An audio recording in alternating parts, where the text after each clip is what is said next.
പച്ചച്ചീരയോ ചുവന്ന ചീരയോ ആരോഗ്യഗുണത്തിൽ കേമനാര്? പച്ചച്ചീരയെ അപേക്ഷിച്ച് ചുവന്ന ചീരയാണ് ആരോഗ്യഗുണത്തിൽ സൂപ്പർമാൻ. കാര്യം രണ്ടും ചീരയാണെങ്കിലും നിറത്തിലും പോഷക ഗുണത്തിലും ചില വ്യത്യാസങ്ങളുണ്ട്. അവയിൽ അടങ്ങിയിട്ടുള്ള ഓക്സലേറ്റുകളുടെ അളവാണ് ഒരു പ്രധാന ഘടകം. പച്ചച്ചീരയിൽ നിന്നും വ്യത്യസ്തമായി ചുവന്ന ചീരയിൽ ഓക്സലേറ്റുകളൊന്നുമില്ല.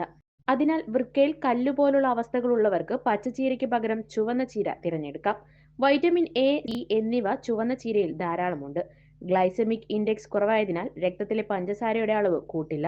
ധാരാളം ഫൈബർ അടങ്ങിയിട്ടുള്ളതിനാൽ രക്തത്തിലേക്കുള്ള ഗ്ലൂക്കോസിന്റെ ആഗിരണം കുറയ്ക്കുകയും രക്തത്തിലെ പഞ്ചസാരയുടെ അളവ് നിയന്ത്രിക്കുകയും ചെയ്യും.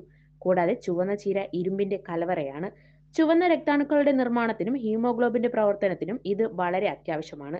അതുകൊണ്ട് തന്നെ പ്രമേഹ രോഗികൾക്ക് ഇത് മികച്ചതാണ്. ആന്തോസയാനിൻ എന്ന ഘടകമാണ് ഇവയ്ക്ക് ചുവപ്പ് നിറം നൽകുന്നത്. പ്രമേഹ രോഗികളിൽ മാത്രമല്ല, വിളർച്ച, ത്വക്ക് രോഗങ്ങൾ, നേത്രരോഗങ്ങൾ, ആസ്മ, അതിസാരം, അസ്ഥിരോഗങ്ങൾ, മഞ്ഞപ്പിത്തം ഇവയ്ക്കെല്ലാം ചുവന്ന ചീര കഴിക്കുന്നത് രോഗാവസ്ഥ കുറയ്ക്കാൻ സഹായിക്കും. ചില രോഗങ്ങളിൽ ഔഷധങ്ങൾക്കൊപ്പം ചുവന്ന ചീര കറിയാക്കി കഴിക്കുന്നത് രോഗശമനം എളുപ്പമാക്കാറുണ്ട്.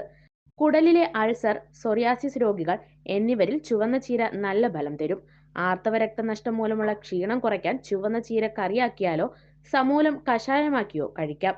തൊണ്ടയിലെ കുരുക്കൾ ശമിക്കാൻ ചുവപ്പൻ ചീരയിലകൾ ചേർത്ത് തിളപ്പിച്ചാറിയ വെള്ളം കവിൾ കൊള്ളാം. ചീരയുടെ ഗുണങ്ങൾ പൂർണ്ണമായും ലഭിക്കാൻ പാചകത്തിലും പ്രത്യേകം ശ്രദ്ധ വേണം. അമിതമായി വേവിക്കുന്നത് ചീരയുടെ ഗുണം കുറയ്ക്കും. സൂപ്പുകളിൽ ചീരയിലകൾ അവസാനം ചേർക്കുന്നതാണ് ഏറ്റവും നല്ലത്. ചീര അടച്ചുവെച്ച് പാകം ചെയ്യുന്നത് പോഷകനഷ്ടം കുറയാനും കാരണമാകും. ചുവന്ന ചീരയിൽ ഇരുമ്പിന്റെ അളവ് കൂടുതലാണ്. അതേസമയം പച്ചച്ചീരയിൽ വൈറ്റമിൻ സി കൂടുതലായും കാണപ്പെടുന്നുണ്ട്.